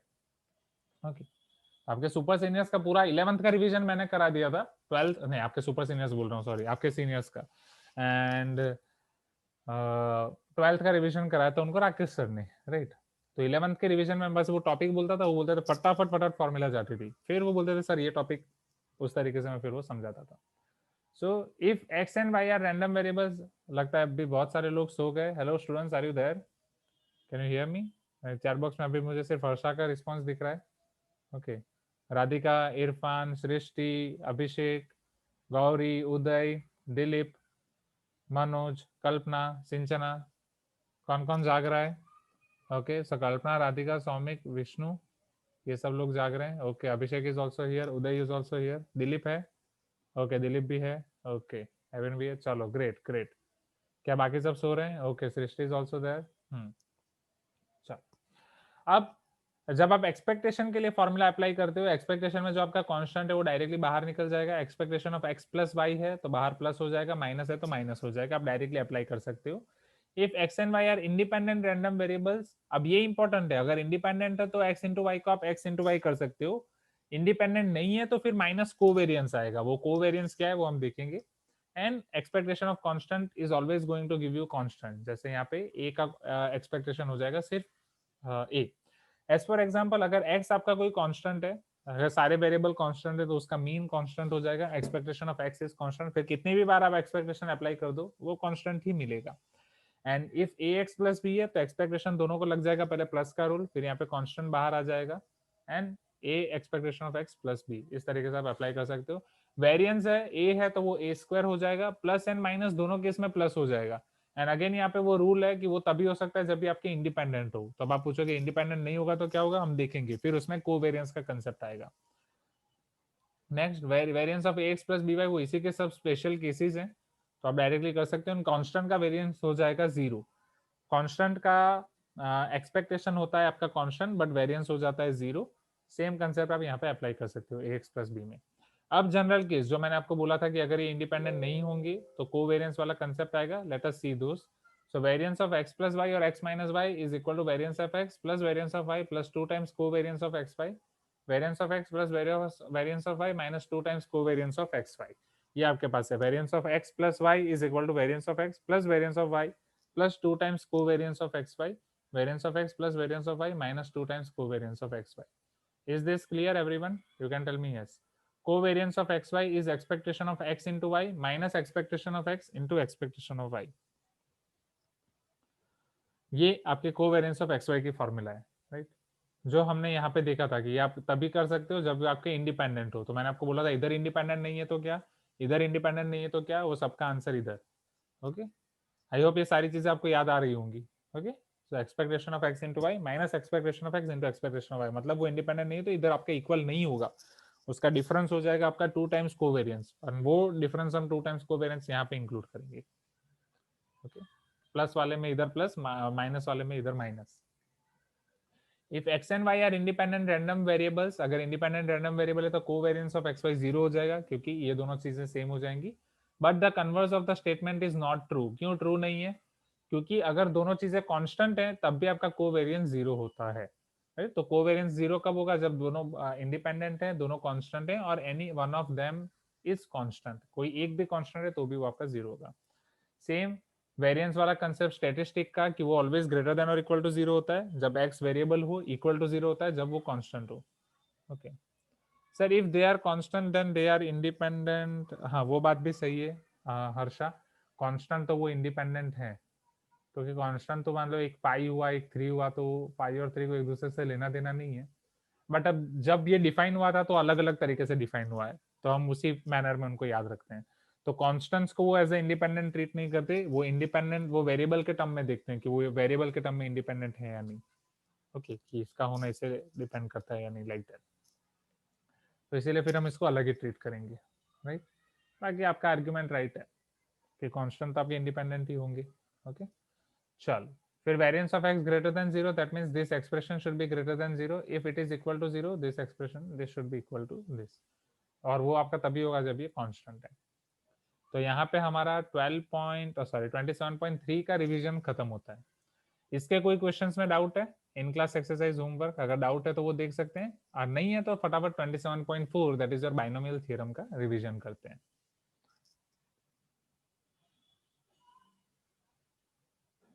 Anyone, any doubt in this? आसान से क्वेश्चंस थे सारे, ये वाले आप लास्ट वाले कर सकते हो, लास्ट वाले अच्छे अच्छे हैं जिसमें पूरा आपको उनका इंटरसेक्शन और वो सब फाइंड करना था। राइट, लेवल 3 में डाउट है? वेट, यहाँ से लेवल 3 क्वेश्चंस हैं, wait.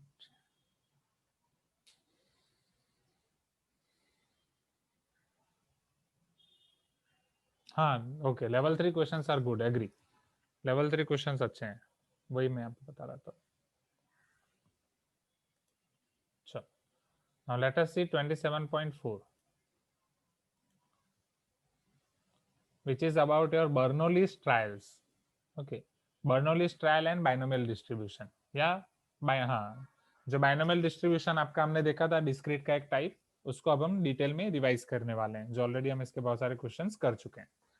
So Bernoulli's trial and binomial distribution everyone, Bernoulli's trial का मतलब क्या था कि वो आपके सारे ट्रायल इंडिपेंडेंट होने चाहिए, okay, and only two outcomes usually referred as success और फेलियर, एंड सारे इंडिपेंडेंट होने चाहिए, सिर्फ दो आउटकम होने चाहिए, सक्सेस और फेलियर.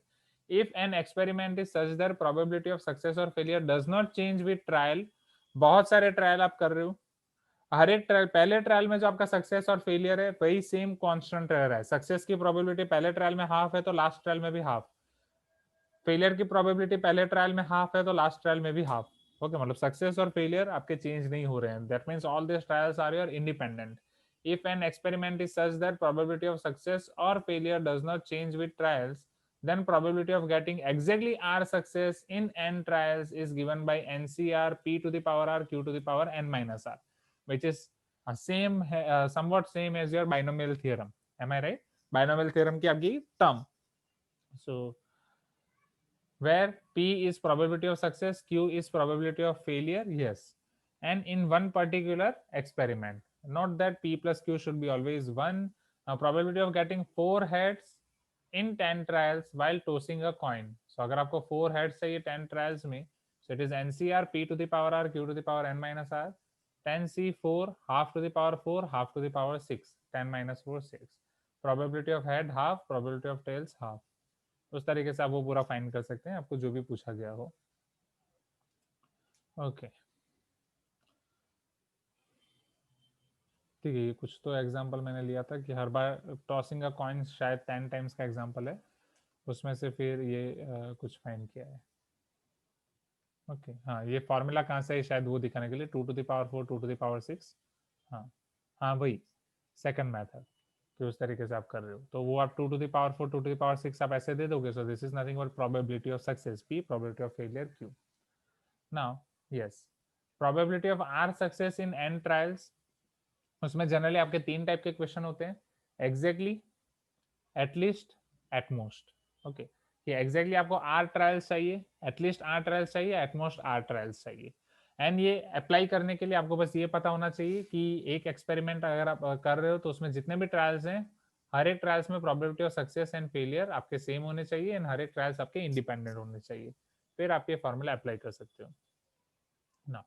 फिर probability of zero success in n trials which is nc0 p to the power 0 q to the power n, it is always q to the power n, वो आपका q to the power n ही होगा, okay, वो जिसका हमने कई बार use किया था. फिर at least r and at most r वाले कंसेप्ट, अगर एटलीस्ट आर है तो मिनिमम आर, आर से आपको आगे बढ़ना है, आर आर प्लस 1 और जाना है एन तक, मैक्सिमम आर, आर से आपको नीचे जाना है, आर आर माइनस 1 एंड जाना है 0 तक, या 0 से लेकर आर तक आना है, ओके.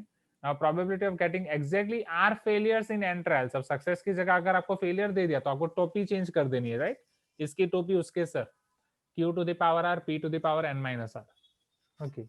ये कौन नहीं, हेरा फेरी, फिर हेरा फेरी में वो डायलॉग पूछते हैं ना, आपने कौन सी डिग्री आपके पास, IT US, इसकी टोपी उसके sir, right, Paresh Rawal. Now mean will be your n into p and variance will be your n into p into q, mean np, variance n into p into q, mean should be your greater than variance, mean is np, variance n into p into q, यहाँ से आप directly find कर सकते हो, and definitely q is ratio, ठीक है. फिर ये वाले कंसेप्ट हमने थोड़े याद कर लिए थे, which is 2 to the power n, and ये सारा 2 to the power n minus 1, ये कहाँ से आया था, ये 1 plus 1 to the power n में अगर आप बाइनोमियल थ्योरम अप्लाई कर रहे हो, ये 1 minus 1 to the power n में अगर आप बाइनोमियल थ्योरम अप्लाई कर रहे हो तो.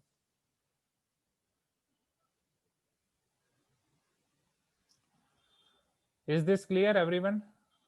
Right? You can tell me yes. Please give me some response.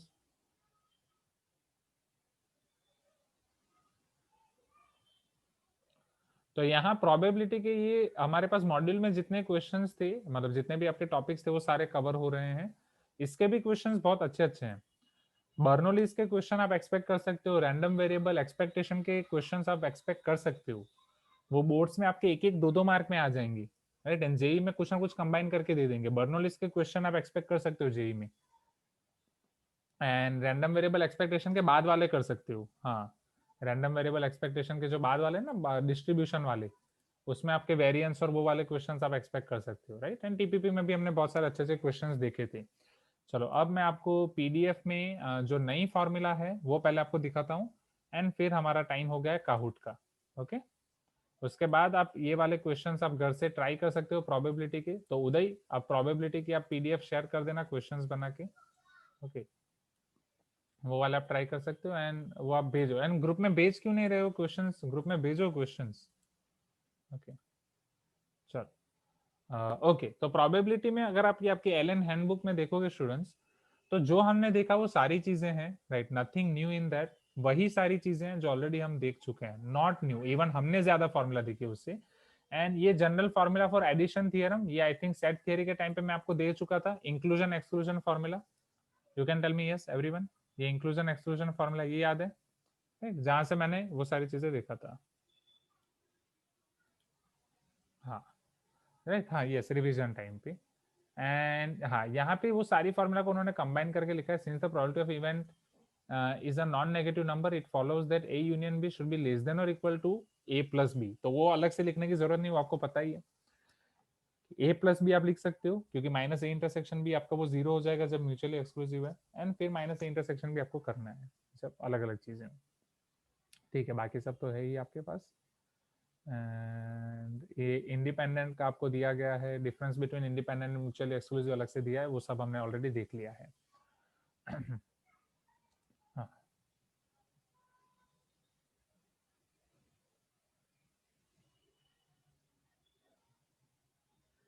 हाँ, ये एक नया है, probability of at least one of the independent events, okay. अगर सारे इवेंट आपके इंडिपेंडेंट है, P1 P2 P3 Pn are probabilities of n independent events, और वो इवेंट्स A1 A2 An है, then the probability of happening of at least one of this events is 1 minus 1 minus P1 1 minus P2 1 minus Pn। इस तरीके से उन्होंने आपको दिया है। अब जस्ट अ मिनट, हाँ, ये एग्जैक्टली कहाँ से आई है? तो इसमें आप स्टूडेंट्स ये वाली फॉर्मूला, जो उसकी सेकंड फॉर्मूला है, वो याद रखना ज्यादा आसान हो जाएगा। ये वाला कि एटलीस्ट वन, मतलब मैंने आपको बोला था union A1 up to An, इन सबका आपको यूनियन लेना है। Am I right? Please give me some response. Right, यहाँ पे उन्होंने डायरेक्टली प्लस में कन्वर्ट कर दिया, but at least means union.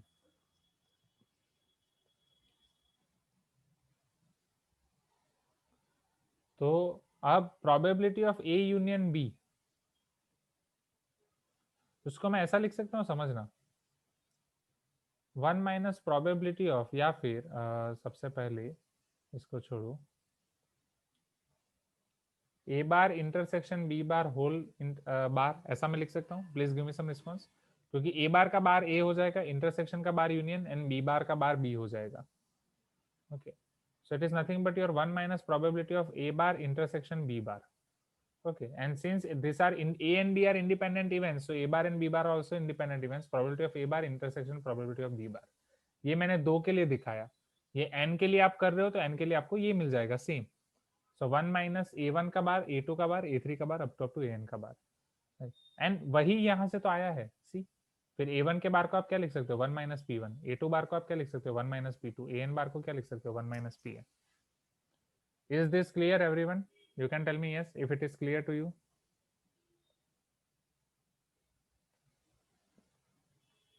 If it is clear, you can tell me yes. If it is not, you can tell me no.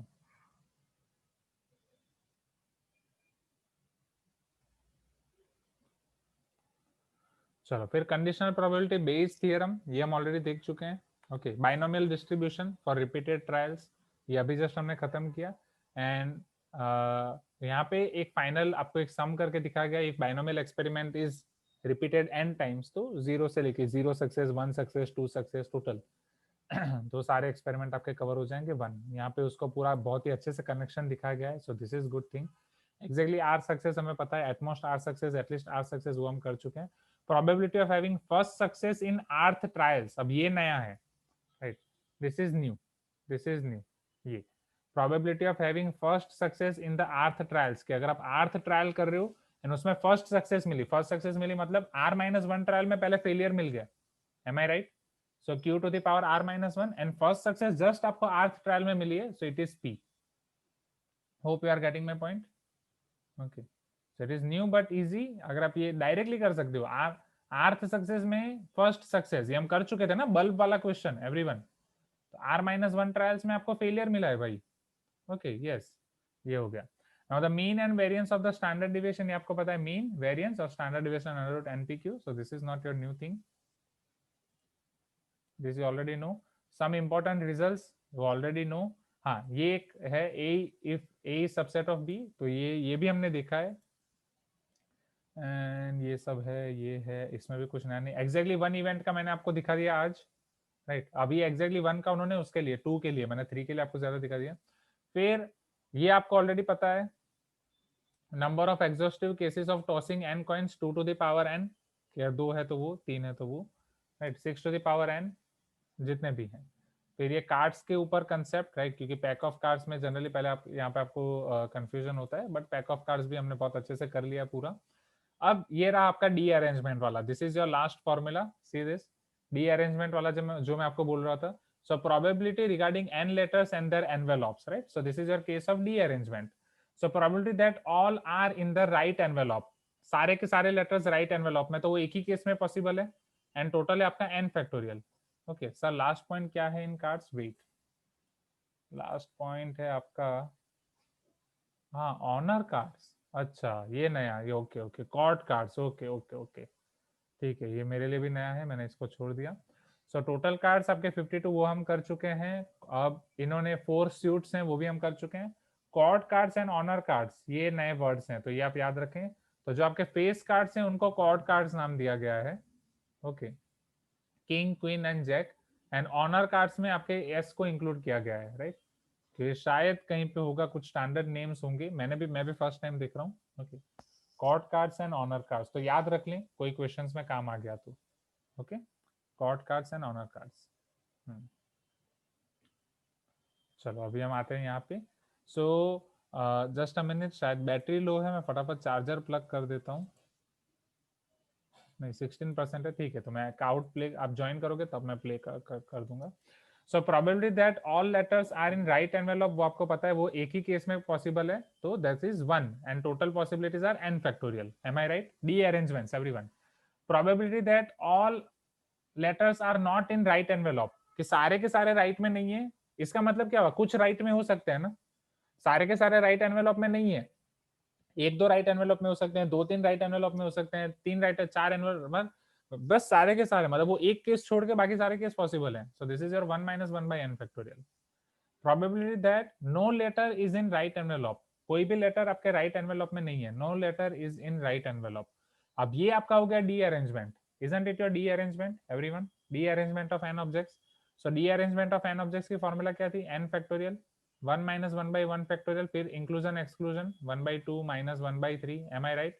ये तो cancel हो जाएगा. अब प्रोबेबिलिटी के लिए, अब प्रोबेबिलिटी आप फाइंड कर रहे हो तो डिवाइड बाय n फैक्टोरियल करोगे, टोटल नंबर ऑफ आउटकम्स, तो आपको मिलेगा 1/2 - 1/3 1/4. Is this clear? Now probability of exactly r letters are in their right envelope. So r letters are in their right envelope. That means NCR then d arrangement of n minus r objects. Am I right? NCR को आप क्या लिख सकते हो, n factorial divide by n minus r factorial into r factorial. n minus r factorial का d arrangement n minus r factorial, फिर ये वाला ब्रैकेट पूरा का पूरा. अब इसको आप किससे डिवाइड करोगे, जब आपको इसको प्रोबेबिलिटी में कन्वर्ट करना है, तो प्रोबेबिलिटी के लिए आप इसको n फैक्टोरियल से डिवाइड करोगे, तो n factorial cancel, n minus r factorial cancel, तो बाहर आ जाएगा 1 by r factorial. Is this clear? You can tell me yes everyone. Okay, तो इसमें कुछ अलग नहीं है, कुछ नया नहीं है, ये सारे वही कंसेप्ट हैं जो आप ऑलरेडी जानते हो, राइट. ये सारे वही कंसेप्ट हैं जो आप ऑलरेडी जानते हो, बस इनको प्रोबेबिलिटी के साथ कंबाइन किया गया है, तो ये अलग से याद रखने की भी कोई जरूरत नहीं है. Okay, now be ready with your Kahoot app quickly. यहाँ पे हमारा प्रोबेबिलिटी का केस खत्म होता है, फटाफट काहूट देख लेते हैं.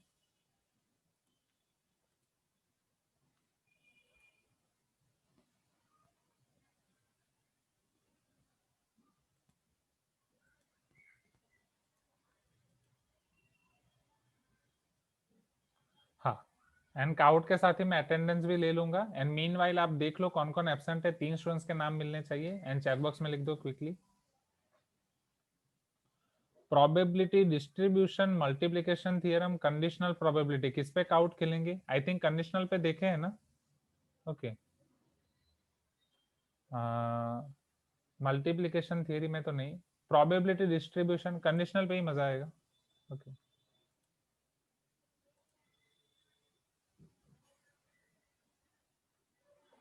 ओके 10 क्वेश्चंस हैं, जल्दी जल्दी खेलना, राइट?